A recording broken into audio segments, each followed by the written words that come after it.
Greetings, YouTubians, and welcome back to Wayne Sharp World, where today we're taking a look at a new concept that has collaborated with one of the best designers out there right now, who does a lot of custom work, but he's starting to get a little more into the realm of production knives. And that's an amazing thing because the knife industry needs more knives from this place right here. Tough Knives. This is the Odd 21. And it's a pretty stinking cool knife. I've always loved the designs from Tough Knives. They have a way about them that is just very different, kind of out there, but also still very, very attractive from a design standpoint. And look at that blade. A beast of a blade, and really a little tank of a handle too. This knife has a special feel to it. Almost, I kind of sound stupid saying this, but kind of a custom feel. And the only reason I'm saying that is because of this thicker, robust titanium handle. That's kind of a go-to trademark of custom knives, and I really enjoy feeling that on this piece. But first, let's take a look at some overall specs and then get back into the rest of this beauty right here. We are looking at an overall length of 7.44 inches, blade length of 3.08 inches, and a blade thickness at 137 thousandths. Blade material, CPM 20CV. Thank you, Kansept. Keep it coming. Love the 20CV. Kind of I would consider it a drop point style blade. Some may call it spear point. You let me know in the comments. Is it a drop point or a spear point? I'm going to go with drop point. Flat grind with a handle length coming in at 4.36 inches and a handle thickness at 535 thousandths. This is one of the very rare times I'm going to include the handle thickness on the clip in a separate reading because there's a lot of clip here and you feel the clip in most of the handle. So we are looking at 535 thousandths above the clip, and with the clip, we are looking at 682 thousandths. So significantly thicker. You do feel the clip. It's not a hot spot, but it's a wide base. It's all over the handle, so you do feel it. So I wanted to include that there. We have titanium for the handle material, frame lock for the locking mechanism, user of a right hand only, tip up carry, weight coming in at 4.9 ounces. Another beautiful collaboration with Tough Knives. I hope Kansept and I hope a lot of other manufacturers are able to secure some designs with Tough Knives because he's really doing some just super cool things with his work right now. And he has been for a while. It's nothing new, but he's, like I said, he's starting to get back more into some of that production world.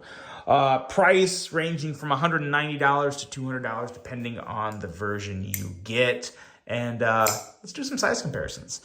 Let's bring some other knives out here. This is not really, it's a wide, chunky knife, but it's not really a big knife. If you put it up with something like the Kaiser Escort, it's, considerably shorter than the Kaiser Escort.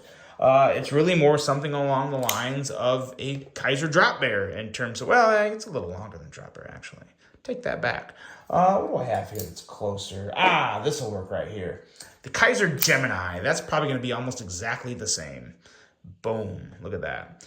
Very, very similar to the Gemini in terms of overall length, but a lot more beef, a lot more meat to the handle on this one, and that is a very good thing.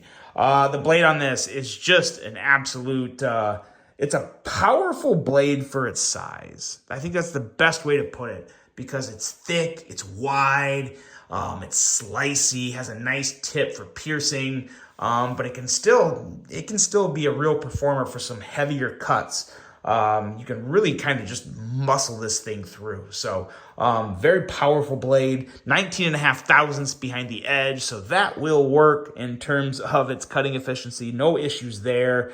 Just a compact little tank this guy is. And when you get into the handle, this is the funny thing. When you get into the handle on this knife, this has two things that I really don't normally like on knives. That I kind of strongly don't like on knives. Normally, the anodizing, the flame anodizing, I'm usually not a fan of that. I've checked it out a couple other times on knives. It's just never really done a lot for me. I like it on this knife. I don't know why.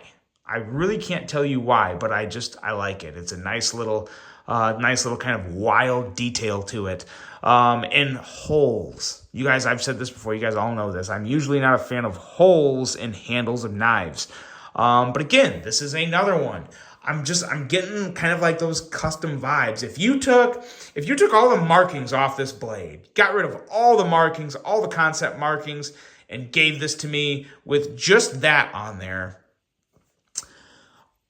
I would not call you crazy if you told me this was a custom. And I'm not trying to overhype the knife, but that's just really how I feel with this, because it has that smoothness to it that you don't have with a lot of production knives. I mean, you do. I mean, all production knives are smooth, but it's the thickness. It's the thickness. It's the overall just kind of sounds and vibes I get. The chamfering isn't too heavy. There's no hot spots, but there's not a lot of real heavy chamfering. It's kind of more of just that simple, minimal chamfering that you see on some custom knives. There's just a lot of little details that add up. You have to really handle a decent amount of custom knives to really get a true feel of why I'm saying this. So I might even be wasting my time saying that to everybody. But it's definitely a compliment. It's a very big compliment with a knife like this. And the holes are just I like the way they're placed. I just think they're kind of cool. Smaller to bigger to smaller. It flows with the knife. It really looks pretty good, and I'm very surprised I'm saying that.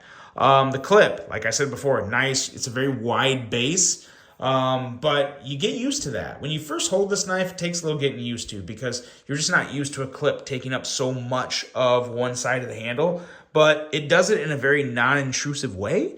And the more you have it, the more you just kind of get used to it. And I'm to the point to where it doesn't bother me at all, and I actually think it feels fine. So, yeah, it's nice to say. The action. I like the flipper on this, but for me, the flipper is just kind of good, not great. Not bad. Not bad. It works. I can't complain. You don't have to worry about pressure on the lock bar. That's not really a thing with this. Very easy to flip the blade out with the flipper. I personally enjoy the front flipper more on this. It's kind of a wider front flipper. The front flipper is kind of out there from the pivot, so you're kind of making a wider turn with your thumb, but it's very easy to do. It's very snappy, very, very nice detent. And again, regardless of whether you're front flipping it or regular flipping it, the pressure on the lock bar, that's not an issue. It's not a concern. Everything about it is very, very smooth, very easy to operate for me. It is reach around approved quite easily. That's always a good thing as well. So this one really surprisingly checks all the boxes for me, and it even kind of corrects some boxes that I would usually not check. So yeah, this is a fun one. This is a really good one. Excellent design from Tough Knives. Kansept, everybody out there working with Tough Knives, continue to work with these guys, or this guy, doing great stuff in the community. Hope to see more. That's the Odd 21 from Kansept. Let me know what you guys think of that. Really hope you enjoyed it. Hope you have a great rest of your day, and until the next one, I'm out.